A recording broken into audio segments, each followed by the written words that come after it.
ನಮಸ್ಕಾರ. ಸುದ್ದಿಯ ಸಿಂಹಾಸನ ನಮ್ಮ ಹಾಸನ್ ಟಿವಿ ನ್ಯೂಸ್ಗೆ ಸ್ವಾಗತ. ನಾನು ಚಾಂದಿನಿ. ಇದೀಗ ಮುಖ್ಯಾಂಶ. ಅಂಬೇಡ್ಕರ್ ವಿರುದ್ಧ ಅಮಿತ್ ಶಾ ಅವಹೇಳನಕಾರಿ ಮಾತನ್ನ ಖಂಡಿಸಿ ಹೊಳೆನರಸೀಪುರದಲ್ಲಿ ಸೋಮವಾರದಿಂದ ಬೃಹತ್ ಪ್ರತಿಭಟನೆ. HY ಚಂದ್ರಶೇಖರ್. ಅಂಬೇಡ್ಕರ್ ಬಗ್ಗೆ ನಾಟಕೀಯ ಮಾತನಾಡಿರುವ ಅಮಿತ್ ಶಾ ಬಂಧನ. ಗಡೀಪಾರಿಗೆ ಆಗ್ರಹಿಸಿ ಜೈ ಭೀಮ್ ಬ್ರಿಗೇಡ್ ಸಂಘಟನೆಯಿಂದ ಹಾಸನದಲ್ಲಿ ಪ್ರತಿಭಟನೆ.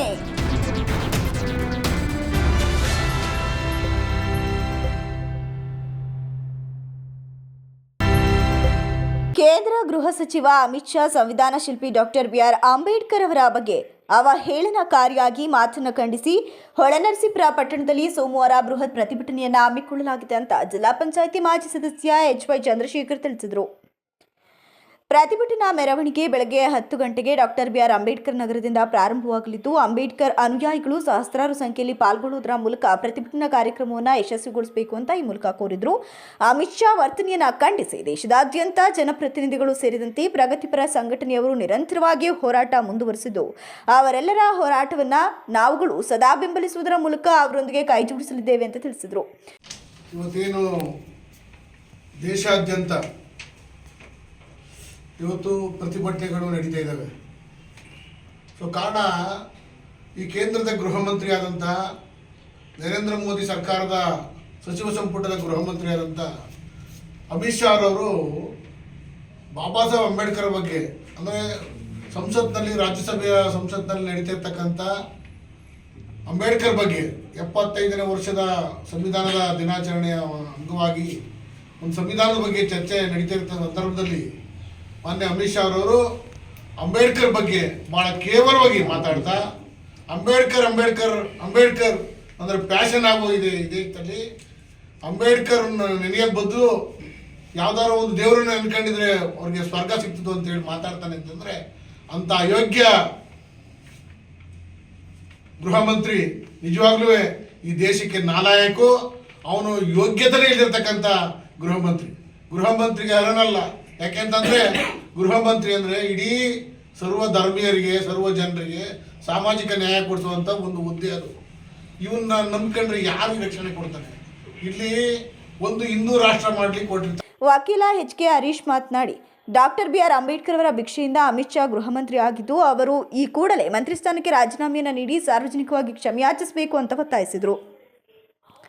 ಕರ್ನಾಟಕ ದಲಿತ ಸಂಘರ್ಷ ಸಮಿತಿಯ M ಕೃಷ್ಣಪ್ಪ ಬಣದ ರಾಜ್ಯ ಸಂಚಾಲಕ M ಸೋಮಶೇಖರ್ ಹಾಗೂ ದಲಿತ ಮುಖಂಡ ಹಾಗೂ ಬ್ಲಾಕ್ ಕಾಂಗ್ರೆಸ್ ಅಧ್ಯಕ್ಷ HD ಲಕ್ಷ್ಮಣ್ ಮಾತನಾಡಿ, ದಲಿತರ ಡಾಕ್ಟರ್ BR ಅಂಬೇಡ್ಕರ್ ಸಂವಿಧಾನ ಕುರಿತು ಅತ್ಯಂತ ಲಘುವಾಗಿ, ಕೀಳಾಗಿ ಮಾತನಾಡಿದರೆ ಅವರ ವಿರುದ್ಧ ಬೀದಿಗಿಳಿದು ಹೋರಾಟವನ್ನು ತೀವ್ರಗೊಳಿಸಲಿದ್ದೇವೆ ಅಂತ ಎಚ್ಚರಿಸಿದರು. ಬಿಜೆಪಿಯವರು ಮನುವಾದವನ್ನ ದಿನೇ ದಿನೇ ತೀವ್ರಗೊಳಿಸುತ್ತಿದ್ದು, ಸಂವಿಧಾನದ ವಿರುದ್ಧ ಆಗಾಗ ಚಕಾರ ಎತ್ತಿದ್ದು, ಇದೇ ವ್ಯವಸ್ಥೆ ಬಿಜೆಪಿಯವರಿಂದ ಮುಂದುವರೆದರೆ ಇಡೀ ದೇಶಾದ್ಯಂತ ಬಿಜೆಪಿ ವಿರುದ್ಧ ಹೋರಾಟದ ಮೂಲಕ ಸಮರ ಸಾರಲಿದ್ದೇವೆ ಅಂತ ಗುಡುಗಿದರು. ಇವತ್ತೇನು ದೇಶಾದ್ಯಂತ ಇವತ್ತು ಪ್ರತಿಭಟನೆಗಳು ನಡೀತಾ ಇದ್ದಾವೆ. ಕಾರಣ ಈ ಕೇಂದ್ರದ ಗೃಹ ಮಂತ್ರಿ ಆದಂತಹ ನರೇಂದ್ರ ಮೋದಿ ಸರ್ಕಾರದ ಸಚಿವ ಸಂಪುಟದ ಗೃಹ ಮಂತ್ರಿ ಆದಂಥ ಅಮಿತ್ ಶಾ ಅವರು ಬಾಬಾ ಸಾಹೇಬ್ ಅಂಬೇಡ್ಕರ್ ಬಗ್ಗೆ, ಅಂದರೆ ಸಂಸತ್ನಲ್ಲಿ, ರಾಜ್ಯಸಭೆಯ ಸಂಸತ್ನಲ್ಲಿ ನಡೀತಿರ್ತಕ್ಕಂಥ ಅಂಬೇಡ್ಕರ್ ಬಗ್ಗೆ 75ನೇ ವರ್ಷದ ಸಂವಿಧಾನದ ದಿನಾಚರಣೆಯ ಅಂಗವಾಗಿ ಒಂದು ಸಂವಿಧಾನದ ಬಗ್ಗೆ ಚರ್ಚೆ ನಡೀತಿರ್ತಕ್ಕ ಸಂದರ್ಭದಲ್ಲಿ ಮಾನ್ಯ ಅಮಿತ್ ಶಾ ಅವರು ಅಂಬೇಡ್ಕರ್ ಬಗ್ಗೆ ಭಾಳ ಕೇವಲವಾಗಿ ಮಾತಾಡ್ತಾ ಅಂಬೇಡ್ಕರ್ ಅಂದರೆ ಪ್ಯಾಷನ್ ಆಗೋಗಿದೆ ಈ ದೇಶದಲ್ಲಿ. ಅಂಬೇಡ್ಕರ್ ನೆನೆಯೋಕ್ಕೆ ಬದಲು ಯಾವ್ದಾದ್ರು ಒಂದು ದೇವರನ್ನ ಅನ್ಕೊಂಡಿದ್ರೆ ಅವ್ರಿಗೆ ಸ್ವರ್ಗ ಸಿಗ್ತದೆ ಅಂತೇಳಿ ಮಾತಾಡ್ತಾನೆ ಅಂತಂದರೆ ಅಂಥ ಅಯೋಗ್ಯ ಗೃಹ ಮಂತ್ರಿ ನಿಜವಾಗ್ಲೂ ಈ ದೇಶಕ್ಕೆ ನಾಲಾಯಕು. ಅವನು ಯೋಗ್ಯತೆನೇ ಇಲ್ಲಿರ್ತಕ್ಕಂಥ ಗೃಹ ಮಂತ್ರಿಗೆ ಅರ್ಹನಲ್ಲ. ಯಾಕೆಂತಂದರೆ ಗೃಹ ಮಂತ್ರಿ ಅಂದರೆ ಇಡೀ ಸರ್ವ ಧರ್ಮೀಯರಿಗೆ, ಸರ್ವ ಜನರಿಗೆ ಸಾಮಾಜಿಕ ನ್ಯಾಯ ಕೊಡಿಸುವಂಥ ಒಂದು ಹುದ್ದೆ ಅದು. ಇವನ್ನ ನಂಬ್ಕೊಂಡ್ರೆ ಯಾರು ರಕ್ಷಣೆ ಕೊಡ್ತಾನೆ? ಇಲ್ಲಿ ಒಂದು ಹಿಂದೂ ರಾಷ್ಟ್ರ ಮಾಡ್ಲಿಕ್ಕೆ ಕೊಟ್ಟಿರ್ತಕ್ಕಂಥ ಈ ಬಿಜೆಪಿ ನೇತೃತ್ವದ ಸರ್ಕಾರದ ಒಂದು ಸಚಿವ ಸಂಪುಟದವರು. ಈ ಪತ್ರಿಕಾಗೋಷ್ಠಿಯಲ್ಲಿ ದಲಿತ ಮುಖಂಡರುಗಳಾದ ಪುರಸಭಾ ಸದಸ್ಯ HD ಉಮೇಶ್, ಸುಪ್ರೀತ್ ಪಾಸ್ವಾನ್, HN ಕೃಷ್ಣಮೂರ್ತಿ, ವಕೀಲ ಮಂಜುನಾಥ, ಬೌದ್ಧ Mahasabha doctor CK Venkateshamurthy, HJ ಜವರೀಶ, DSS Chinnaswamy ಇತರರು ಹಾಜರಿದ್ದರು. ಗೃಹ ಮಂತ್ರಿ ಅಮಿತ್ ಶಾ ರವರು ಡಾಕ್ಟರ್ ಬಿಆರ್ ಅಂಬೇಡ್ಕರ್ ಬಗ್ಗೆ ಹಾಸ್ಯಾಸ್ಪದವಾಗಿ ಮತ್ತು ನಾಟಕೀಯವಾಗಿ ಸಂಸತ್ ಭವನದಲ್ಲಿ ಮಾತನಾಡಿರುವವರ ವಿರುದ್ಧ ಅವರನ್ನ ಬಂಧನ ಮತ್ತು ಗಡೀಪಾರಿಗೆ ಆಗ್ರಹಿಸಿ ಹಾಸನದ ಜಾಯ್ಭೀಮ್ ಬ್ರಿಗೇಡ್ ಸಂಘಟನಾ ಸಮಿತಿಯಿಂದ ಪ್ರತಿಭಟಿಸಿ ಜಿಲ್ಲಾಡಳಿತಕ್ಕೆ ಮನವಿ ಸಲ್ಲಿಸಿದರು. ಜಾಯ್ಭೀಮ್ ಬ್ರಿಗೇಡ್ ಸಂಘಟನಾ ಸಮಿತಿ ಜಿಲ್ಲಾಧ್ಯಕ್ಷ ರಾಜೇಶ್ ಮಾಧ್ಯಮದೊಂದಿಗೆ ಮಾತನಾಡಿ, ದೇಶದ ಗೃಹ ಮಂತ್ರಿ ಅಮಿತ್ ಶಾ ಅವರು ಡಿಸೆಂಬರ್ 17ರಂದು ಸಂಸತ್ತಿನಲ್ಲಿ ಮಾತನಾಡುವಾಗ ಸಂವಿಧಾನ ಶಿಲ್ಪಿ ಬಾಬಾ ಸಾಹೇಬ್ ಡಾಕ್ಟರ್ ಬಿಆರ್ ಅಂಬೇಡ್ಕರ್ ಅವರ ಬಗ್ಗೆ ಅತ್ಯಂತ ಹಗುರವಾಗಿ ಮತ್ತು ಜವಾಬ್ದಾರಿ ಇಲ್ಲದೆ ನಾಲಿಗೆ ಮೇಲೆ ಹಿಡಿತವಿಲ್ಲದೆ ಮಾತನಾಡಿರುವುದು ಖಂಡನೀಯ. ಈತ ಹೇಳಿರುವುದು ಏನಂದ್ರೆ, ಈಗ ಫ್ಯಾಷನ್ ಆಗಿದೆ, ಅಂಬೇಡ್ಕರ್ ಅಂಬೇಡ್ಕರ್ ಅಂಬೇಡ್ಕರ್ ಅಂಬೇಡ್ಕರ್ ಅಂಬೇಡ್ಕರ್ ಎಂತಿರೋದು. ಇವರೆಲ್ಲ ಇಷ್ಟು ಸಾರಿ ಭಗವಂತನ ಸ್ಮರಣೆ ಮಾಡಿದ್ದೇ ಆಗಿದ್ದಲ್ಲಿ 7 ಜನ್ಮದವರೆಗೆ ಸ್ವರ್ಗವಾದರೂ ದೊರೆಯುತ್ತಿತ್ತು ಅಂತ ಅಂಬೇಡ್ಕರ್ ಅವರ ಬಗ್ಗೆ ಇಷ್ಟೊಂದು ಹಗುರವಾಗಿ ನಾಲ್ಗೆ ಹರಿಬಿಟ್ಟಿರುವ ಅಮಿತ್ ಶಾಗೆ ಒಂದು ಗಂಭೀರವಾದ ಎಚ್ಚರಿಕೆಯೊಂದನ್ನು ರವಾನಿಸಬೇಕಾಗಿದೆ. ಹೇಳುತ್ತೇವೆ ಕೇಳೋ ಅಮಿತ್ ಶಾ, ನಮಗೆ 7 ಜನ್ಮದ ಪುಣ್ಯ ಸ್ವರ್ಗ ಬೇಡವೇ ಬೇಡ. ನಮಗೆ ಸ್ವರ್ಗ ನರಕಗಳಲ್ಲಿ ನಂಬಿಕೆ ಇಲ್ಲ, ನಮಗೆ ಅಗತ್ಯವೂ ಇಲ್ಲ. ನಮಗೆ ಅಂಬೇಡ್ಕರ್ ಒಬ್ಬರೇ ಏಕೈಕ ದೇವರು, ಅದರಲ್ಲಿ ಎಂದಿಗೂ ರಾಜಿ ಇಲ್ಲ. ಅಂಬೇಡ್ಕರ್ ಅವರ ಹೆಸರನ್ನ ಉಸಿರಾಗಿಸಿಕೊಂಡಿದ್ದೇವೆ ಅಂತ ಹೇಳಿದರು. ಎಲ್ರಿಗೂ ಜೈ ಭೀಮ್. ಎಲ್ಲ ಮಾಧ್ಯಮ ಮಿತ್ರರಿಗೂ ನಮಸ್ಕರಿಸುತ್ತಾ, ಏನು 17ನೇ ತಾರೀಕು ರಾಜ್ಯಸಭೆಯಲ್ಲಿ ಈ ದೇಶದ ಗೃಹ ಮಂತ್ರಿ, ನಾಲಾಯ ಗೃಹ ಮಂತ್ರಿ, 420 ಗೃಹ ಮಂತ್ರಿ ಏನು ಅಂಬೇಡ್ಕರ್ ಅನ್ನೋದು ಫ್ಯಾಷನ್ ಆಗ್ಬಿಟ್ಟಿದೆ ಅಂತ ಹೇಳ್ತಾರೆ. ತದನಂತರ ಅಂಬೇಡ್ಕರ್ ಹೆಸರು ಹೇಳೋ ಬದಲು ದೇವ್ರ ಜಪ ಮಾಡಿದ್ರೆ ಆರೋಗ್ಯ ವೃದ್ಧಿಸುತ್ತೆ ಅಂತ ಹೇಳ್ತಾರೆ. ನಿನಗೆ ಆರೋಗ್ಯ ವೃದ್ಧಿಸಬೇಕು ಅಂತ ಹೇಳಿದ್ರೆ, ನಿನಗೆ ಸಂವಿಧಾನದ ಬಗ್ಗೆ ಅರಿವಿಲ್ಲ ಅಂತ ಹೇಳಿದ್ರೆ, ನಿನಗೆ ಜಾಗೃತಿ ಇಲ್ಲ ಅಂತ ಹೇಳಿದ್ರೆ, ಮಾನ್ಯ ಗೃಹ ಮಂತ್ರಿ ಅಮಿತ್ ಶಾ ಅವರೇ, ಕಳೆದ ಗೋಧ್ರಾ ರೈಲು ದುರಂತದಲ್ಲಿ ಸಾವಿರಾರು ಜನಗಳನ್ನ ನಿಮ್ಮ ಗುಜರಾತ್ನ ರಾಜ್ಯದ ಗೃಹ ಮಂತ್ರಿ ಆಗಿದ್ರಿ. ಅವಾಗ ಏನ್ ಮಾಡಿದ್ರಿ? ಆಗ ಸುಪ್ರೀಂ ಕೋರ್ಟ್ ನಿಮ್ಗೆ ಏನ್ ಶಿಕ್ಷೆ ಕೊಡ್ಸಿತ್ತು? ತದನಂತರ ರಾಜ್ಯದ ಗೃಹ ಮಂತ್ರಿ ಆಗಿ ದೇಶದ ಗೃಹ ಮಂತ್ರಿ ಆಗಕ್ಕೆ ಯಾರು ಕಾರಣ ಅನ್ನೋದನ್ನ ಮೊದಲು ಅರ್ಥಕೋಬೇಕಾಗತ್ತೆ. ಅಂಬೇಡ್ಕರ್ ಸಂವಿಧಾನ ಕಾರಣ, ಅಂಬೇಡ್ಕರ್ ಕಾನೂನು ಕಾರಣ. ನೀವು ರಾಷ್ಟ್ರದ ಗೃಹ ಮಂತ್ರಿ ಆಗಕ್ಕೆ ಅಂಬೇಡ್ಕರ್ ಕಾರಣ. ಆ ಅಂಬೇಡ್ಕರ್ ಹೆಸರನ್ನ ತಿರುಚಿ ಹಾಸ್ಯಾಸ್ಪದವಾಗಿ ನಾಟಕೀಯವಾಗಿ ಅಂಬೇಡ್ಕರ್ ಅಂದ್ರೆ ಹಾಸ್ಯಾಸ್ಪದ ಅಂತ ಹೇಳ್ತೀರಿ. ಇದು ನಿಮ್ಮ ಬಿಜೆಪಿಯ ಮತ್ತು RSS ನ ಪ್ರೀ ಪ್ಲಾನಿಂಗ್ ಅಂತ ಹೇಳ್ಕೊಂಡು ನೀವು ಸ್ವತಂತ್ರ ಬಂದು 75 ವರ್ಷ ಆದ್ರೂ ನಿರಂತರವಾಗಿ ಬಾಬಾ ಸಾಹೇಬ್ರನ್ನ ದೌರ್ಜನ್ಯ, ದಬ್ಬಾಳಿಕೆ, ಏನು ಅಸ್ಪೃಶ್ಯತೆಯಿಂದ ಈಗಲೂ ಕಾಣ್ತಿದ್ದೀರಿ. ನೀವು ಇದೇ ರೀತಿ ನೀವು ಮುಂದುವರ್ಸ್ಕೊಂಡು ಹೋದ್ರೆ ಮಾನ್ಯ ಬಿಜೆಪಿಗೆ ಒಂದು ಎಚ್ಚರಿಕೆ ವಹಿಸ್ತಿದ್ದೀನಿ. ಮಾನ್ಯ RSS ಈ ಪ್ರತಿಭಟನೆಯಲ್ಲಿ ಜಾಯ್ಭೀಮ್ ಬ್ರಿಗೇಡ್ ಸಂಘಟನಾ ಸಮಿತಿ ಜಿಲ್ಲಾ ಕಾರ್ಯಾಧ್ಯಕ್ಷ ಚಂದ್ರಶೇಖರ್, ಜಿಲ್ಲಾ ಕಲಾವಿದರ ಸಂಘದ ಅಧ್ಯಕ್ಷ ಕುಮಾರ್, SDPI ಮುಖಂಡ ಫೈರೋಜ್, ಜಿಲ್ಲಾ ಪ್ರಧಾನ ಕಾರ್ಯದರ್ಶಿ ಇರ್ಫಾನ್, ಅಲ್ಪಸಂಖ್ಯಾತರ ಘಟಕದ ವರ್ಷ, ಟಿಪ್ಪು ಸಂಘರ್ಷ ಸಮಿತಿ ಅಧ್ಯಕ್ಷ ಮುಬಾಶಿರ್ ಅಹಮದ್ ಇತರರು ಉಪಸ್ಥಿತರಿದ್ದರು.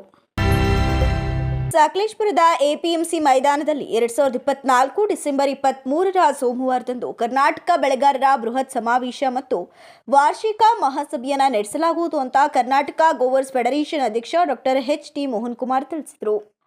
ಪತ್ರಿಕಾಗೋಷ್ಠಿಯಲ್ಲಿ ಶನಿವಾರ ಮಾತನಾಡಿ, ಈ ಕಾರ್ಯಕ್ರಮಕ್ಕೆ ಕೇಂದ್ರ ಸರ್ಕಾರದ ವಾಣಿಜ್ಯ ಸಚಿವರಾದ ಪಿಯೂಷ್ ಗೋಯಲ್ ರವರು, ಕೇಂದ್ರ ಉಕ್ಕು ಮತ್ತು ಭಾರಿ ಕೈಗಾರಿಕಾ ಸಚಿವರಾದ HD ಕುಮಾರಸ್ವಾಮಿ, ಕೇಂದ್ರ ರೈಲ್ವೆ ಸಚಿವಾಲಯದ ರಾಜ್ಯ ಸಚಿವರಾದ ಸೋಮಣ್ಣ ಹಾಗೂ ರಾಜ್ಯ ಸರ್ಕಾರದ ಕಂದಾಯ ಸಚಿವರಾದ ಕೃಷ್ಣ ಬೈರೇಗೌಡ, ಅರಣ್ಯ ಸಚಿವರಾದ ಈಶ್ವರ ಖಂಡ್ರೆ ಅವರು, ಸರ್ಕಾರಿ ಸಚಿವರು ಹಾಗೂ ಹಾಸನ ಜಿಲ್ಲಾ ಉಸ್ತುವಾರಿ ಸಚಿವರಾದ KN ರಾಜಣ್ಣ, ಪ್ರತಿಪಕ್ಷ ನಾಯಕರಾದ R ಅಶೋಕ್, ಹಾಸನ ಲೋಕಸಭಾ ಕ್ಷೇತ್ರದ ಸಂಸದರಾದ ಶ್ರೇಯಸ್ ಪಟೇಲ್, ಚಿಕ್ಕಮಗಳೂರು ಲೋಕಸಭಾ ಕ್ಷೇತ್ರದ ಸಂಸದರಾದ ಕೋಟಾ ಶ್ರೀನಿವಾಸ್ ಪೂಜಾರಿ, ಮೈಸೂರು ಕೊಡಗು ಲೋಕಸಭಾ ಕ್ಷೇತ್ರದ ಸಂಸದರಾದ ಯದುವೀರ್ ಕೃಷ್ಣದತ್ತ ಚಾಮರಾಜ ಒಡೆಯರ್ ರವರು, ಬೆಂಗಳೂರು ದಕ್ಷಿಣ ಲೋಕಸಭಾ ಕ್ಷೇತ್ರದ ಸಂಸದರಾದ ತೇಜಸ್ವಿ ಸೂರ್ಯರವರು ಹಾಗೂ ಕಾಫಿ ಬೆಳೆಯುವ ಪ್ರದೇಶಗಳ ಮಾನ್ಯ ಶಾಸಕರುಗಳು, ವಿಧಾನ ಪರಿಷತ್ ಸದಸ್ಯರುಗಳು, ಮಾನ್ಯ ಮಾಜಿ ಶಾಸಕರು, ಮಾನ್ಯ ಮಾಜಿ ವಿಧಾನ ಪರಿಷತ್ ಸದಸ್ಯರುಗಳು ಹಾಗೂ ಇತರ ಗಣ್ಯರು ಪಾಲ್ಗೊಳ್ಳಲಿದ್ದಾರೆ ಎಂದು ತಿಳಿಸಿದರು. ಸಕಲೇಶಪುರ APMC ಆವರಣದಲ್ಲಿ ಕಾಫಿ ಬೆಳೆಗಾರರ ಬೃಹತ್ ಸಮಾವೇಶ ಮತ್ತು ಕಾಫಿ ಬೆಳೆಗಾರರ ಮಹಾಸಭೆ ನಡೆಸಲಿದ್ದೇವೆ. ಈ ಒಂದು ಬೆಳೆಗಾರರ ಸಮಾವೇಶಕ್ಕೆ ಕೇಂದ್ರ ಸರ್ಕಾರದಿಂದ ಉಕ್ಕು ಮತ್ತು ಬೃಹತ್ ಕೈಗಾರಿಕೆಯ ಮಂತ್ರಿಗಳಾದ HD ಕುಮಾರಸ್ವಾಮಿ ಅವರು ಬರ್ತಾ ಇದ್ದಾರೆ. ಅವ್ರ ಜೊತೆಗೆ ಹಾಗೆ ನಮ್ಮ ವಾಣಿಜ್ಯ ಇಲಾಖೆಯ ಸಚಿವರಾದ ಪಿಯೂಷ್ ಗೋಯಲ್ ಅವರು ಸಹ ಬರ್ತಾ ಇದ್ದಾರೆ. ಮತ್ತೆ ನಮ್ಮ ರಾಜ್ಯದವರಾದ ರೈಲ್ವೆ ಸಚಿವರಾದ ವಿ ಸೋಮಣ್ಣವರು ಸಹ ಬರ್ತಾ ಇದ್ದಾರೆ. ಹಾಗೆ ನಮ್ಮ ರಾಜ್ಯ ಸರ್ಕಾರದಿಂದ ನಮ್ಮ ಜಿಲ್ಲಾ ಉಸ್ತುವಾರಿ ಮತ್ತು ಸಹಕಾರ ಮಂತ್ರಿಗಳಾದ ರಾಜಣ್ಣನವರು ಬರ್ತಾ ಇದ್ದಾರೆ. ಜೊತೆಗೆ ರಾಜ್ಯ ಸರ್ಕಾರದ ನಮ್ಮ ಕಂದಾಯ ಮಂತ್ರಿಗಳಾದ ಕೃಷ್ಣ ಬೈರೇಗೌಡರು ಹಾಗೂ ಅರಣ್ಯ ಸಚಿವರಾದ ಈಶ್ವರ್ ಖಂಡ್ರೆ ಅವರು ಮತ್ತು ವಿರೋಧ ಪಕ್ಷದ ನಾಯಕರಾದ ಆರ್ ಅಶೋಕ್ ಅವರು ಅವತ್ತಿನ ಸಭೆಯಲ್ಲಿ ಭಾಗಗೊಳ್ಳಲಿದ್ದಾರೆ. ಈ ಒಂದು ಒಕ್ಕೂಟ 3 ಜಿಲ್ಲೆದಾಗಿರೋದ್ರಿಂದ ಚಿಕ್ಕಮಗಳೂರು, ಹಾಸನ, ಕೊಡಗು 3 ಜಿಲ್ಲೆಯ ಸಂಸದರು ಮತ್ತು 3 ಜಿಲ್ಲೆಯ ಕಾಫಿ ಬೆಳೆಯುವ ಪ್ರದೇಶದ MLAಗಳು, MLCಗಳು ಮತ್ತು ವಿಶೇಷವಾಗಿ ಮಾಜಿ ಸಭಾಪತಿಗಳಾದ BN ಶಂಕರ್ ಅವರು ಮತ್ತು ಮಾಜಿಯ ಎಲ್ಲ MLAಗಳು ಹಾಗೂ ವಿಶೇಷ ಆಹ್ವಾನಿತರನ್ನು ನಾವು ಅವತ್ತಿನ ಸಭೆಗೆ ಕರೆದಿದ್ದೇವೆ. ಈ ಪತ್ರಿಕಾಗೋಷ್ಠಿಯಲ್ಲಿ ಕರ್ನಾಟಕ ಬೆಳೆಗಾರರ ಒಕ್ಕೂಟದ ಪ್ರಧಾನ ಕಾರ್ಯದರ್ಶಿ KB ಕೃಷ್ಣಪ್ಪ, ಜಿಲ್ಲಾ ಪ್ಲಾಂಟರ್ಸ್ ಸಂಘದ ಅಧ್ಯಕ್ಷ ಪರಮೇಶ್, ಬೇಲೂರು ತಾಲೂಕು ಕಾಫಿ ಬೆಳೆಗಾರರ ಅಧ್ಯಕ್ಷ ಅದ್ದೂರಿ ಕುಮಾರ್, ನಿರ್ದೇಶಕ ಯತೀಶ್, ರಾಮಕೃಷ್ಣ ಇತರರು ಉಪಸ್ಥಿತರಿದ್ದರು. ಛಾಯಾಗ್ರಾಹಕ ವೃತ್ತಿ ಅಂದರೆ ಅತ್ಯಂತ ಶ್ರೇಷ್ಠವಾಗಿದ್ದು ಪುರಾತನ ಕಾಲದ ನೆನಪುಗಳನ್ನು ಇಂದಿಗೂ ಪ್ರಸ್ತುತಪಡಿಸುವಲ್ಲಿ ಛಾಯಾಗ್ರಾಹಕರು ಪ್ರಮುಖ ಪಾತ್ರ ವಹಿಸ್ತಾರೆ ಅಂತ ಹಾಸನ ನಗರಸಭೆ ಅಧ್ಯಕ್ಷ ಎಂ ಚಂದ್ರೇಗೌಡ ಹೇಳಿದರು. ನಗರದ ಕನ್ನಡ ಸಾಹಿತ್ಯ ಪರಿಷತ್ ಭವನದಲ್ಲಿ ಶನಿವಾರದಂದು ಆಯೋಜಿಸಲಾಗಿದ್ದ ಹಾಸನ ಜಿಲ್ಲಾ ಛಾಯಾಗ್ರಾಹಕರ ಸಂಘದ ಉದ್ಘಾಟನೆ ನೆರವೇರಿಸಿ ಮಾತನಾಡಿದ ಅವರು, ದಶಕಗಳ ನೆನಪುಗಳನ್ನು ಒಂದು ಚಿತ್ರದ ಮೂಲಕ ನೆನಪಿಸುವ ಕಲೆ ಛಾಯಾಗ್ರಹಣದಿಂದ ಮಾತ್ರ ಸಾಧ್ಯ ಅಂತ ಶ್ಲಾಘಿಸಿದರು. ಇತ್ತೀಚಿನ ದಿನಗಳಲ್ಲಿ ಛಾಯಾಗ್ರಹಣ ಶುಭ ಸಮಾರಂಭಗಳು ಹಾಗೂ ಅಶುಭ ಸಮಯದ ವೇಳೆಯೂ ಅವರ ಪಾತ್ರ ಅಪಾರ. ವಿವಾಹ ಅಥವಾ ಇನ್ನಿತರ ಶುಭ ಕಾರ್ಯಗಳ ವೇಳೆ ಫೋಟೋಗ್ರಾಫರ್ ಬರೋದು ತಡವಾದರೆ ಅವರ ಚಡಪಡಿಕೆ ಒಬ್ಬ ಛಾಯಾಗ್ರಾಹಕನ ಪ್ರಾಮುಖ್ಯತೆಗೆ ಹಿಡಿದ ಕೈಗನ್ನಡಿಯಾಗಿದೆ. ತಮ್ಮ ವೃತ್ತಿ ಬದುಕಿನಲ್ಲಿ ತಮ್ಮನ್ನ ತಾವು ರಕ್ಷಣೆ ಮಾಡುವ ಜೊತೆಗೆ ಸಮಾಜಕ್ಕೆ ಉತ್ತಮ ಕೊಡುಗೆ ನೀಡುವಂತೆ ಕರೆ ನೀಡಿದರು. ಒಂದು ಸಂಘವನ್ನು ಉದ್ಘಾಟನೆ ಮಾಡ್ತಾ ಇರೋದು ನಮಗೆ ಬಹಳ ಸಂತೋಷ ಆಗ್ತಾ ಇದೆ. ಯಾಕೆಂದ್ರೆ ನೀವು ಆಯ್ಕೆ ಮಾಡಿಕೊಂಡಿರೋ ಸ್ಥಳ ಅಂತ ಪ್ರಶಸ್ತವಾದ, ಉತ್ತಮವಾದ, ಯೋಗ್ಯವಾದ ಸ್ಥಳದಲ್ಲಿ ಕಾರ್ಯಕ್ರಮವನ್ನು ನೀವು ಆಯೋಜಿಸಿ ಉದ್ಘಾಟನೆ ಮಾಡ್ತಾ ಇದ್ದೀರಿ. ಇದಕ್ಕೆ ಭಗವಂತನ ಆಶೀರ್ವಾದ ತಂತಾನಾಗೆ ಬರುತ್ತೆ. ಯಾಕೆಂದ್ರೆ ಈ ಜಾಗ ಅಂಥದ್ದು, ಅಂತ ಮಹತ್ವದ ಜಾಗದಲ್ಲಿ ಕಾರ್ಯಕ್ರಮವನ್ನು ಆಯೋಜಿಸಿ ಮಾಡ್ತಾ ಇದ್ದೀರಿ. ನಿಮ್ಮ ಛಾಯಾಗ್ರಾಹಕರು ಪ್ರತಿಯೊಂದು ಕಾರ್ಯಕ್ರಮ, ಯಾವುದೇ ಕಾರ್ಯಕ್ರಮ ಇರಲಿ, ನಿಮ್ಮ ಪಾತ್ರ ಮಹತ್ವದ್ದು. ನೀವೆಲ್ಲರೂ ಬರೋದು ಒಂದು ಮದುವೆ ಕಾರ್ಯಕ್ರಮ 10 ನಿಮಿಷ ತಡ ಆಯಿತು ಅಂದರೆ ಪಾಪ ಹಚ್ಚಿದ ಮೇಕಪ್ ಎಲ್ಲ ಅಳಿಸೋಗಿರುತ್ತೆ, ಮಖ ಬಾಡೋಗ್ಬಿಡುತ್ತೆ. ಅವ್ರನ್ನೆಲ್ಲ ಕಾಪಾಡೋ ಹೊಣೆ ನಿಮ್ಮ ಮೇಲೆ ಇರುತ್ತೆ ಮಾಮೂಲಿ ಕಾರ್ಯಕ್ರಮಗಳಲ್ಲಿ. ಆದರೆ ನಿಮಗೆ ಎಷ್ಟು ಕರ್ನಾಟಕ ಛಾಯಾಗ್ರಾಹಕರ ಸಂಘದ ರಾಜ್ಯಾಧ್ಯಕ್ಷ HS ನಾಗೇಶ್ ಮಾತನಾಡಿ, ಇತ್ತೀಚಿನ ದಿನಗಳಲ್ಲಿ ಛಾಯಾಗ್ರಾಹಕರು ನಿರಂತರವಾಗಿ ಸಾವನ್ನಪ್ಪಿದ್ದಾರೆ. ಅದರಲ್ಲೂ ಕೋವಿಡ್ ನಂತರ ಸಾವಿನ ಸಂಖ್ಯೆ ಏರಿಕೆಯಾಗಿದೆ. ಆರೋಗ್ಯದ ಬಗ್ಗೆ ನಿರ್ಲಕ್ಷ್ಯ ಹಾಗೂ ವೃತ್ತಿ ಬದುಕಿನ ಒತ್ತಡ ಇದಕ್ಕೆಲ್ಲ ಕಾರಣ. ರಾಜಕಾರಣಿಗಳು ತಮ್ಮ ಕಾರ್ಯಕ್ರಮಗಳಲ್ಲಿ ಅವರನ್ನ ಮುಂಚೂಣಿಯಲ್ಲಿ ಬಳಸಿಕೊಂಡು ಅವರ ಯೋಗಕ್ಷೇಮದ ಬಗ್ಗೆ ನಿರ್ಲಕ್ಷ್ಯ ತೋರಿಸುವುದು ಎಷ್ಟು ಸರಿ ಅಂತ ಪ್ರಶ್ನಿಸಿದರು. ಸಂಘಟನೆ ಇಲ್ಲದೆ ಆ ಕ್ಷೇತ್ರ ಬೆಳಿಲಿಕ್ಕೆ ಸಾಧ್ಯನೇ ಇಲ್ಲ. ಇವತ್ತೆಲ್ಲ ಕ್ಷೇತ್ರದಲ್ಲೂ ಸಹ ಸಂಘಟನೆ ಇದೆ. ನಾಗೇಶ್ವರ ಪಾಪ ತುಂಬ ನೋವಿನಿಂದ ತಮ್ಮ ಛಾಯಾಗ್ರಾಹಕ ಬಂಧುಗಳ ಒಂದು ಕಷ್ಟಗಳನ್ನ ತಮ್ಮ ಮುಂದೆ ಹೇಳ್ಕೊಟ್ಟೋದು 100ಕ್ಕೆ 100 ಸಹ ಸತ್ಯ. ತಮ್ಮ ಸೇವೆ ಮರಿಲಿಕ್ಕೆ ಸಾಧ್ಯನೇ ಇಲ್ಲ. ಯಾವತ್ತೋ ನಡೆದಂಥ ಘಟನೆಗಳನ್ನ ಕಾರ್ಯಕ್ರಮದಲ್ಲಿ ಇದೇ ವೇಳೆ ಜಿಲ್ಲಾ ಛಾಯಾಗ್ರಾಹಕರ ಸಂಘದಿಂದ ಹೊರತಂದಿರುವ ನೂತನ ಕ್ಯಾಲೆಂಡರ್ ಅನ್ನು ಬಿಡುಗಡೆಗೊಳಿಸಿದ್ರು. ಕಸಾಫಾ ಆವರಣದಲ್ಲಿ ಛಾಯಾಗ್ರಾಹಕರಿಗೆ ಸಂಬಂಧಿಸಿದ ಮಳಿಗೆಯನ್ನು ಹಾಕಲಾಗಿತ್ತು. ಈ ಸಂದರ್ಭದಲ್ಲಿ HDCC ಬ್ಯಾಂಕ್ ಅಧ್ಯಕ್ಷ ನಾಗರಾಜು ಸೋಮನಹಳ್ಳಿ, ಜಿಲ್ಲಾ ಛಾಯಾಗ್ರಾಹಕರ ಸಂಘದ ಅಧ್ಯಕ್ಷ ನಿಂಗರಾಜು ಸ್ವಾಮಿ, ಜಿಲ್ಲಾ ಕನ್ನಡ ಸಾಹಿತ್ಯ ಪರಿಷತ್ ಗೌರವ ಕಾರ್ಯದರ್ಶಿ ಬೊಮ್ಮೇಗೌಡ, ಚಿಕ್ಕಮಗಳೂರು ಜಿಲ್ಲಾ ಛಾಯಾಗ್ರಾಹಕರ ಸಂಘದ ಅಧ್ಯಕ್ಷ ಜಯಚಂದ್ರ, ಕರ್ನಾಟಕ ಛಾಯಾಗ್ರಾಹಕರ ಸಂಘದ ಕಾರ್ಯದರ್ಶಿ AM ಮುರಳಿ, ಖಜಾಂಜಿ ವಿರೂಪಾಕ್ಷ, ಉಪಾಧ್ಯಕ್ಷ ಸತೀಶ್, ಸಹ ಕಾರ್ಯದರ್ಶಿ ಮಲ್ಲೇಶ್, ತಾಲೂಕು ಛಾಯಾಗ್ರಾಹಕರ ಸಂಘದ ಅಧ್ಯಕ್ಷ ಲೋಕೇಶ್, ಅರಸೀಕೆರೆ ತಾಲೂಕು ಅಧ್ಯಕ್ಷ ಜಗದೀಶ್, ಅರಕಲಗೂಡು ತಾಲೂಕು ಅಧ್ಯಕ್ಷ GB ಗುರುಪ್ರಸನ್ನ, ಬೇಲೂರು ತಾಲೂಕು ಅಧ್ಯಕ್ಷ ರಾಘವೇಂದ್ರ ಹೊಳ್ಳ, ವಿನೋದ್ ಧರ್ಮಶೆಟ್ಟಿ ಇತರರು ಉಪಸ್ಥಿತರಿದ್ದರು. ಕಾರ್ಯಕ್ರಮವನ್ನು ಗಿಡಕ್ಕೆ ನೀರು ಹಾಕುವ ಮೂಲಕ ಉದ್ಘಾಟಿಸಲಾಯಿತು. ಹಾಸನ ನಗರಸಭೆ ಅಧ್ಯಕ್ಷರಾದ ಚಂದ್ರೇಗೌಡ ವಿದ್ಯಾರ್ಥಿಗಳನ್ನು ಉದ್ದೇಶಿಸಿ ಮಾತನಾಡಿದರು. ಅಲ್ಪಸಂಖ್ಯಾತರ ಮಕ್ಕಳಲ್ಲಿ ಶಿಸ್ತಿನ ಅಭಾವ ಇರುವುದಿಲ್ಲ ಅಂತ ನಾನು ವಿಶ್ವಾಸದಿಂದ ಹೇಳ್ತೇನೆ. ಈ ಕಾರ್ಯಕ್ರಮದಲ್ಲಿ ಭಾಗವಹಿಸಿರುವ ಮಕ್ಕಳು ಶಿಸ್ತನ್ನು ನೋಡಿ ನನಗೆ ತುಂಬ ಸಂತೋಷವಾಗಿದೆ. ಪರೀಕ್ಷೆಯಲ್ಲಿ ಅತಿ ಹೆಚ್ಚು ಅಂಕಗಳನ್ನು ಪಡೆದ ಈ ಮಕ್ಕಳನ್ನು ನೋಡಿದಾಗ ಪೋಷಕರು ತಮ್ಮ ಮಕ್ಕಳ ಮೇಲೆ ಎಷ್ಟು ಗಮನ ಹರಿಸುತ್ತಾರೋ ಎಚ್ಚರವಾಗುತ್ತೆ. ಈ ಸಂಸ್ಥೆಯವರು ಮಾಡ್ತಾ ಇದ್ದಾರೆ. ನೀವು ನನಗೆ ಅರ್ಥ ಆಗುತ್ತೆ, ಇಲ್ಲಿರೋರು ವಿದ್ಯಾರ್ಥಿಗಳೆಲ್ಲ ಸುಶಿಕ್ಷಿತರು, ಸುಸಂಸ್ಕೃತರು, ಜ್ಞಾನಿಗಳು, ಹಾಗೆ ಅವರ ಪೋಷಕರು ಯಥಾ ರಾಜ ತಥಾ. ನೀವು ಮನೆಯವರು ಹೇಗೆ ನೋಡ್ಕೊಂಡಿದ್ದೀರಿ, ಮಕ್ಕಳು ಹಾಗೆ ಬಂದಿದ್ದಾರೆ. ಇಂಥ ಕಾರ್ಯಕ್ರಮಕ್ಕೆ ನಾವು ಹೊರಗಡೆ ಎಲ್ಲರೂ ಹೋದಾಗ ಅಲ್ಲಿ ಗುಜು ಮಾತಾಡೋದು, ಚೇರ್ಗಳನ್ನು ನೂಕೋದು, ಅಸಭ್ಯವಾಗಿ ಸ್ವಲ್ಪ ಹಿಡ್ಕೊತಾರೆ ಹಿಂದ್ಗಡೆ. ಆದರೆ ಹಿಂದ್ಗಡೆ ಚೇರಿಂದ ಹಿಡಿದು ಮುಂದ್ಗಡೆ ಚೇರ್ವರೆಗೂ ಬಹಳ ಶಿಸ್ತಿನಿಂದ ಎಲ್ಲರೂ ಇದ್ದೀರಿ. ಅದನ್ನು ಬಹಳ ಹೊತ್ತಿಂದ ನಾನು ನೋಡ್ತಾ ಇದ್ದೇನೆ. ನನಗೆ ಬಹಳ ಸಂತೋಷ ಆಗಿದೆ. ಒಂದು ಸಾಮಾನ್ಯ ಹೇಳ್ತಾರೆ, ಈ ಅಲ್ಪಸಂಖ್ಯಾತರು ಇವರೆಲ್ಲ ಎಲ್ಲರೂ ಹೆಚ್ಚಿಗೆ ಇದ್ರೆ ಅಲ್ಲೆಲ್ಲ ಗಲಾಟೆ ಜಾಸ್ತಿ, ಅವರಿಗೆ ಹೆಚ್ಚಿಗೆ ವಿದ್ಯೆ ಇಲ್ಲ, ಅವರಿಗೆ ಸ್ವಲ್ಪ ನಡತೆಯಲ್ಲಿ ಕಡಿಮೆ ಪ್ರಮಾಣ ಅಂತಾರೆ. ಆದರೆ ಅದಕ್ಕೆ ವಿರುದ್ಧವಾಗಿ ನಾವು ಸುಶಿಕ್ಷಿತರು, ಸುಸಂಸ್ಕೃತರು, ನಾವು ಯೋಗ್ಯರಾಗಿದ್ದೇವೆ, ನಾವು ಸಮಾಜವನ್ನು ಬೆಳಗ್ತೀವಿ ಅನ್ನೋದನ್ನ ಇವತ್ತು ಈ ವಿದ್ಯಾರ್ಥಿಗಳೆಲ್ಲ ತೋರಿಸ್ಕೊಟ್ಟಿದ್ವಿ. ಅದಕ್ಕಾಗಿ ನಾನು ಅಹಂಕಾರ ಅಂತ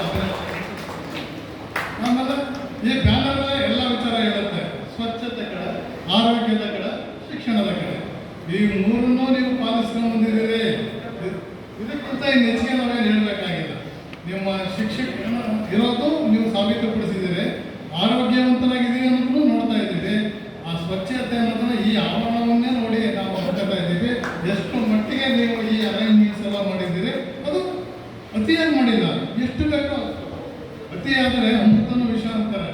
ಆದರೆ ನೀವೆಲ್ಲವನ್ನೂ ಲಘುವಾಗಿ, ನಿಯಮಿತವಾಗಿ, ಉತ್ತಮವಾಗಿ ಈ ಕಾರ್ಯಕ್ರಮವನ್ನು ಆಯೋಜಿಸಿದ್ದೀರಿ. ಆಮೇಲೆ ಸರ್ಕಾರದ ಅಭಿವೃದ್ಧಿ ಯೋಜನೆಗಳ ಮಾಹಿತಿ ಪ್ರತಿಯೊಬ್ಬರಿಗೂ ತಿಳ್ಕೊಬೇಕು. ಇದಕ್ಕೆ ಜಾತಿ ಜನಾಂಗ ಅನ್ನೋದೇನಿಲ್ಲ. ಸರ್ಕಾರದಿಂದ ಏನು ಬರುತ್ತೋ ಅದನ್ನು ಸರಿಯಾಗಿ ಉಪಯೋಗಿಸ್ಕೊಳ್ಳಿಲ್ಲ ಅಂದರೆ ಅವನು ಬದುಕಕ್ಕೆ ಯೋಗ್ಯನೇ ಇಲ್ಲ. ಯಾಕಂದರೆ ಬರೋದನ್ನು ಪಡ್ಕೋಬೇಕು.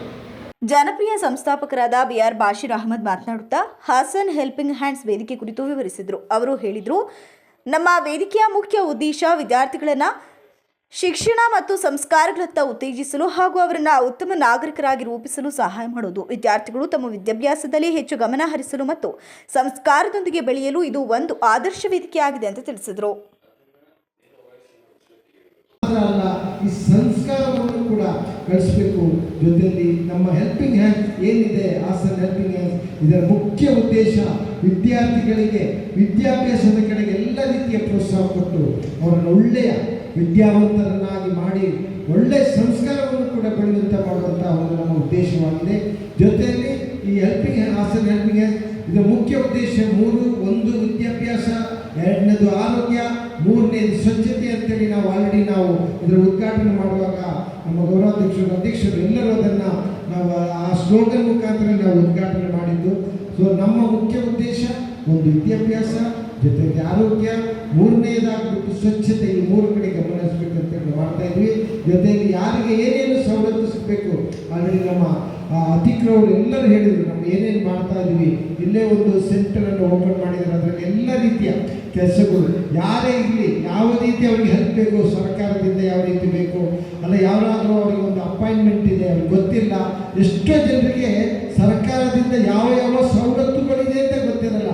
ಯಾಕೆಂದರೆ ಯಾವ ಸವಲತ್ತು ಯಾವಾಗ ಸಿಗುತ್ತೆ, ಯಾವ ವರ್ಗದವರಿಗೆ ಹೆಂಗೆ ಸಿಗುತ್ತೆ ಗೊತ್ತಿರಲ್ಲ. ಆ ಥರ ಎಲ್ಲ ಛಾಯಾಗ್ರಾಹಕ ವೃತ್ತಿ ಅಂದರೆ ಅತ್ಯಂತ ಶ್ರೇಷ್ಠವಾಗಿದ್ದು ಪುರಾತನ ಕಾಲದ ನೆನಪುಗಳನ್ನು ಇಂದಿಗೂ ಪ್ರಸ್ತುತಪಡಿಸುವಲ್ಲಿ ಛಾಯಾಗ್ರಾಹಕರು ಪ್ರಮುಖ ಪಾತ್ರ ವಹಿಸ್ತಾರೆ ಅಂತ ಹಾಸನ ನಗರಸಭೆ ಅಧ್ಯಕ್ಷ ಎಂ ಚಂದ್ರೇಗೌಡ ಹೇಳಿದರು. ಹೇಳಿ ಮಾತನಾಡಿದ ಶಾಸಕ ಹುಲ್ಲಳ್ಳಿ ಸುರೇಶ್, ಬೇಲೂರಿನಲ್ಲಿ 12ನೇ ವರ್ಷದ ಹಬ್ಬವಾದ ಹನುಮ ಜಯಂತಿಯನ್ನು ಅತಿ ವಿಜೃಂಭಣೆಯಿಂದ ಆಚರಿಸಲಾಗುತ್ತಿದ್ದು, ಇದು ನಮ್ಮೆಲ್ಲರ ಹಬ್ಬವಾಗಿದೆ. ಶಾಂತಿ ಸುವ್ಯವಸ್ಥೆ ಕಾಪಾಡುವುದರೊಂದಿಗೆ ಈ ಆಚರಣೆಯೊಂದಿಗೆ ನಾವೆಲ್ಲರೂ ಭಾಗಿಯಾಗಿ ಒಂದು ಹಬ್ಬದ ರೀತಿಯಲ್ಲಿ ಆಚರಣೆ ಮಾಡಬೇಕು. ಭಗವಾನ್ ಹನುಮಂತ ನಮ್ಮೆಲ್ಲರನ್ನ ಕಾಪಾಡಿ ಈ ನಾಡಿನ ಜನರು ಸುಖ ಸಂತೋಷದಿಂದ ಬಾಳಲಿ, ಕಾಲಕಾಲಕ್ಕೆ ಉತ್ತಮ ಮಳೆ ಬೆಳೆ ಬಂದು ರೈತರ ಬದುಕು ಹಸನಾಗಲಿ. ಈ ಹನುಮ ಜಯಂತಿ ಆಚರಣೆ ಕಾರ್ಯಕ್ರಮ ಯಶಸ್ವಿಯಾಗಿ ಜರುಗಲಿ ಅಂತ ತಿಳಿಸಿದರು. ಹನುಮ ಭಕ್ತರಲ್ಲಿ ಒಂದು ವಿನಂತಿ, ಇವತ್ತು ಇದು ನಮ್ಮ ಹಬ್ಬ, ನಾಡ ಹಬ್ಬ, ನಮ್ಮ ಹಿಂದೂಗಳ ಹಬ್ಬ. ಈ ಹಬ್ಬವನ್ನು ನಾವೆಲ್ಲರೂ ಸಹ ವಿಶೇಷವಾಗಿ ಹನುಮನನ್ನು ಪೂಜಿಸುವುದರ ಮುಖಾಂತರ, ಶಾಂತಿಯನ್ನು ಕಾಪಾಡೋದ್ರ ಮುಖಾಂತರ ಈ ದೇಶಕ್ಕೆ ಸಂದೇಶವನ್ನು ಬಹುಶಃ ಇಂಥ ಒಂದು ಅದ್ದೂರಿ ಕಾರ್ಯಕ್ರಮ ಈ ಜಿಲ್ಲೆಯಲ್ಲಿ ರಾಜ್ಯದಲ್ಲಿ ಇಲ್ಲ. ಇದು ಇಡೀ ರಾಜ್ಯಕ್ಕೆ ಪ್ರಥಮವಾದಂಥ ಹನುಮ ಜಯಂತಿ ಯಾವುದು ಅಂದರೆ ಅದು ವಿಶ್ವವಿಖ್ಯಾತಿಯಾಗಿರ್ತಕ್ಕಂಥ 100 ವರ್ಷ ಇತಿಹಾಸ ಇರ್ತಕ್ಕಂಥ ಚೆನ್ನಕೇಶವನಿಗೆ ಏನಿವತ್ತು ವಿಶ್ವದಲ್ಲಿ. ದೇಗುಲ ಸಮಿತಿ ಅಧ್ಯಕ್ಷ ಮೋಹನ್ ಕುಮಾರ್ ಮಾತನಾಡಿ, ಹನುಮ ಜಯಂತಿ ಕಾರ್ಯಕ್ರಮದಲ್ಲಿ ಭಕ್ತರು ಸಹಕಾರ ನೀಡಿದ್ದಾರೆ. ಅದರಂತೆ ಎಲ್ಲರೂ ಧನ ಸಹಾಯ ಮಾಡಿದ್ದು ಅದನ್ನು ಸರಿಯಾದ ರೀತಿಯಲ್ಲಿ ಸದ್ಬಳಕೆ ಮಾಡಿಕೊಂಡು ಮುಂದಿನ ದಿನಗಳಲ್ಲಿ ಇನ್ನಷ್ಟು ಹೆಚ್ಚಿನ ಕಾರ್ಯಕ್ರಮ ಮಾಡ್ತೇವೆ.